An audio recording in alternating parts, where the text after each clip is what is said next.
नमस्कार, आप देख रहे हैं खबर 100 में हूं आपके साथ राहुल मौर्य। आइए रुख करते हैं इस वक्त की बड़ी खबरों पर, लेकिन उससे पहले एक नजर हेडलाइंस की ओर।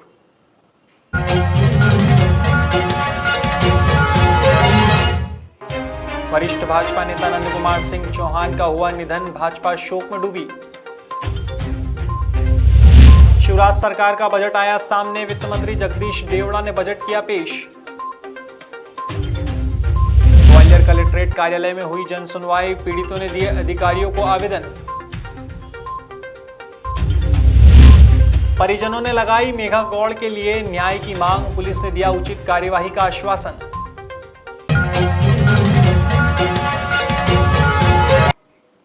सोमवार सुबह बीजेपी वरिष्ठ नेता और खंडवा से सांसद रहे नंद कुमार सिंह चौहान ने अपनी अंतिम सांसें ली। नंद कुमार सिंह चौहान की मौत की खबर से पूरे प्रदेश में शोक की लहर फैली हुई है। इसी कड़ी में मध्य प्रदेश भाजपा प्रदेश अध्यक्ष वी.डी. शर्मा ने भी इस दुखद घटना पर शोक व्यक्त किया है। आज हमारे लिए बड़े दुख की घड़ी है। भारतीय जनता पार्टी के हमारे पूर्व प्रदेश के अध्यक्ष खंडवा से 6वीं बार सांसद थे, 2 बार वो विधायक रहे, 2 बार नगर पालिका के अध्यक्ष रहे और 2 बार भारतीय जनता पार्टी के मध्य प्रदेश के हमारे सम्माननीय वो अध्यक्ष रहे। ऐसे आदरणीय नंदू भैया आज हमारे बीच नहीं हैं। हमारे लिए अत्यंत दुख की घड़ी है। एक ऐसा कार्यकर्ता जिसने अपने संपूर्ण जीवन को भारतीय जनता पार्टी के लिए लगाया, एक ऐसे मिलनसार सहज व्यक्तित्व के वो धनी थे कि कार्यकर्ताओं के लिए हर प्रकार से उन्होंने अपनी भूमिका निभाई और बेहद संवेदनशील व्यक्तित्व जिन्होंने मध्य प्रदेश की भारतीय जनता पार्टी को कोने कोने में सींचा और भारतीय जनता पार्टी को मध्य प्रदेश के अंदर इस स्थान तक पहुंचाने में उनका महत्वपूर्ण योगदान रहा है। आदरणीय नंदू भैया जी को मैं भारतीय जनता पार्टी मध्य प्रदेश की ओर से श्रद्धा सुमन अर्पित करता हूं और भगवान से प्रार्थना करता हूं कि उनको अपने श्री चरणों में स्थान दे और उनके परिवार पर इतना बड़ा जो वज्रपात हुआ है उसको सहन करने की शक्ति भगवान उनके परिवार को दे। बीजेपी प्रदेश अध्यक्ष वी.डी. शर्मा के साथ बीजेपी प्रदेश प्रभारी मुरलीधर राव ने भी नंद कुमार सिंह चौहान की मौत पर दुख व्यक्त किया है। बहुत दुखद समाचार आज सुबह हम सबको यहाँ पर पार्टी के संपूर्ण कार्यकर्ताओं को जो मिला है। वैसे हम औपचारिक कई प्रकार की बैठक करने के लिए यहाँ पर मेरा आना हुआ था। श्रीमान नंद कुंवर चौहान जी, जिसको हम नंदू भैया के नाम से पुकारते हैं, बहुत अत्यंत मिलनसार पारदर्शी व्यक्तित्व, सामान्य सादगी, भारतीय जनता पार्टी के कार्यकर्ता कैसा होना चाहिए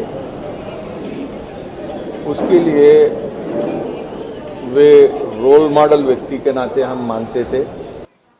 मंगलवार को मध्य प्रदेश में शिवराज सरकार के चौथे कार्यकाल का पहला बजट वित्त मंत्री जगदीश देवड़ा ने विधानसभा में पेश किया। पूरा बजट आत्मनिर्भर मध्य प्रदेश पर फोकस रहा। बजट पर मुख्यमंत्री शिवराज सिंह चौहान ने कहा कि यह आत्मनिर्भर एमपी का बजट है, विकास की अधोसंरचना के निर्माण का बजट है। विपरीत परिस्थितियों में सर्वजन हिताय सर्वजन सुखाय बजट है ये। हमारे प्रधानमंत्री जी ने मंत्र दिया था आत्मनिर्भर भारत, और हमने फैसला किया आत्मनिर्भर भारत के लिए आत्मनिर्भर मध्य प्रदेश। और ये आत्मनिर्भर मध्य प्रदेश केवल मंत्री और अफसरों ने नहीं, हमने वेबिनार किए, विशेषज्ञों को आमंत्रित किया था, हमने जनता से सुझाव मांगे थे तो अलग अलग क्षेत्रों के विशेषज्ञ, आम जनता, समाज के हर वर्ग के लोग सबके साथ चर्चा और विचार विमर्श करके हमने आत्मनिर्भर भारत के लिए आत्मनिर्भर मध्य प्रदेश का एक रोड मैप बनाया था। ये बजट आत्मनिर्भर मध्य प्रदेश बनाने का बजट है। इसके 4 प्रमुख स्तंभ, एक अधोसंरचना। अगर आप देखेंगे तो अधोसंरचना पर चाहे वो पानी हो, बिजली हो, पानी मतलब पीने का पानी छोड़ के कह रहा हूं, मैं सिंचाई की बात कर रहा हूं। अगर आप देखेंगे तो 44,152 करोड़ रुपए का लगभग प्रावधान किया गया है। आप जानते हैं कि अधोसंरचना के निर्माण से रोजगार के अवसर भी पैदा होते हैं। हमने पर्याप्त धनराशि आवंटित की है। कुल मिला के ये मध्य प्रदेश को तेज गति से आत्मनिर्भरता की तरफ ये बजट ले जाएगा। जनता के सुझावों को ध्यान में रखते हुए हमने अलग अलग मिशन निरामय, मिशन बोधि, मिशन अर्थ और मिशन दक्ष मतलब स्किल डेवलपमेंट के लिए भी हमने संभागीय स्तर पर ideal ITI, global skill park, उन सब की व्यवस्था की है। और इस बजट के बारे में अगर मैं एक पंक्ति में कहूँ तो सर्वे भवन्तु सुखिनः, सर्वे सन्तु निरामया, सर्वे भद्राणि पश्यन्तु का ये बजट है जो मध्य प्रदेश को प्रगति और विकास के रास्ते पर ले जाकर आत्मनिर्भरता की दिशा में ले जाएगा और प्रधानमंत्री जी के आत्मनिर्भर भारत के सपने को भी सच करेगा। बजट पेश होने के बाद मध्य प्रदेश के पूर्व मुख्यमंत्री कमलनाथ ने बजट पर अपनी प्रतिक्रिया दी है और कहा है कि बजट केवल आंकड़ों का खेल है। साथ ही कमलनाथ ने शिवराज सरकार पर आरोप लगाते हुए कहा कि यह आत्मनिर्भर मध्य प्रदेश की का बगत है या आत्मनिर्भर बीजेपी और नेताओं का। इसी के साथ कमलनाथ ने बजट को लेकर कई बातें भी कही। सुनिए आप भी उन्होंने क्या कहा। बड़े दुख के साथ मुझे कहना पड़ता है कि ये बजट केवल आंकड़ों का खेल है। आत्मनिर्भर आत्मनिर्भर आत्मनिर्भर ये एक नया स्लोगन बन गया है। इस स्लोगन में सब कुछ फिट हो जाता है। ये आत्मनिर्भर प्रदेश की बात कर रहे हैं या आत्मनिर्भर भारतीय जनता पार्टी और भारतीय जनता पार्टी के नेताओं की कर रहे हैं। आम जनता को कुछ नहीं मिला, कर्मचारियों को, शासकीय कर्मचारियों को भी कुछ नहीं मिला। मैं सोचता था कि जो एरियर्स है उसकी घोषणा हो जाएगी कि हम कर देंगे। अब तो घोषणा करिए कि हम घोषणा करेंगे।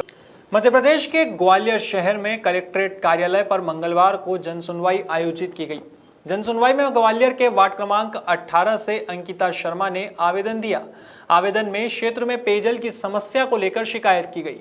इसी के साथ स्कूली बच्चों के अभिभावकों ने भी स्कूलों की अधिक फीस से परेशान होकर आवेदन दिया है। जनसुनवाई में आई समस्याओं पर जल्द से जल्द एक्शन लेकर समस्याएं हल करने की बात कही गई है। भाई मेरा नाम अंकिता शर्मा है और मैं पीताम्बर स्टेट में रहती हूँ, आदित्यपुरम में जो है। इसके लिए पहले भी हम कमिश्नर ऑफिस में आवेदन दे चुके हैं 1-2 बार। एक बार डिप्टी कमिश्नर सर आए भी थे, लेकिन पानी का कोई सॉल्यूशन नहीं है। वहाँ इतनी ज़्यादा दिक्कत आ चुकी है पानी को लेके कि ऐसा लग रहा है कि ग्वालियर को ही छोड़ के हम, ये वार्ड नंबर 18 है। नहीं, ये जन सुनवाई में बहुत सारे लोग आए हैं। कुछ जमीनों की समस्या को लेके, कुछ लोग मार्कशीट की समस्या को लेके, कुछ लोग स्कूल के लिए। एक आदिवासी बस्ती में स्कूल की मांग हुई है जो हमने निर्देश दे दिए हैं कि तत्काल जो है एक स्कूल वहां प्रारंभ किया जाएगा। इसके अलावा एक विद्युत कनेक्शन की मांग हुई थी जिसमें हम लोगों ने मदद से विद्युत कनेक्शन भी करा दिया है और जो समस्याएं हैं वो हम तत्काल निराकरण कराते जा रहे हैं।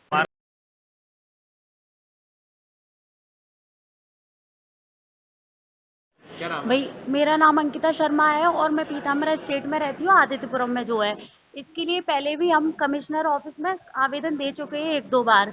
एक बार डिप्टी कमिश्नर सर आए भी थे, लेकिन पानी का कोई सॉल्यूशन नहीं है। वहाँ इतनी ज़्यादा दिक्कत आ चुकी है पानी को लेके कि ऐसा लग रहा है कि ग्वालियर को ही छोड़ के हम, ये वार्ड नंबर 18 है। नहीं, ये जन सुनवाई में बहुत सारे लोग आए हैं। कुछ जमीनों की समस्या को लेके, कुछ लोग मार्कशीट की समस्या को लेके, कुछ लोग स्कूल के लिए। एक आदिवासी बस्ती में स्कूल की मांग हुई है, जो हमने निर्देश दे दिए हैं कि तत्काल जो है एक स्कूल वहां प्रारंभ किया जाएगा। इसके अलावा एक विद्युत कनेक्शन की मांग हुई थी, जिसमें हम लोगों ने मदद से विद्युत कनेक्शन भी करा दिया है, और जो समस्याएं हैं वो हम तत्काल निराकरण कराते जा रहे हैं।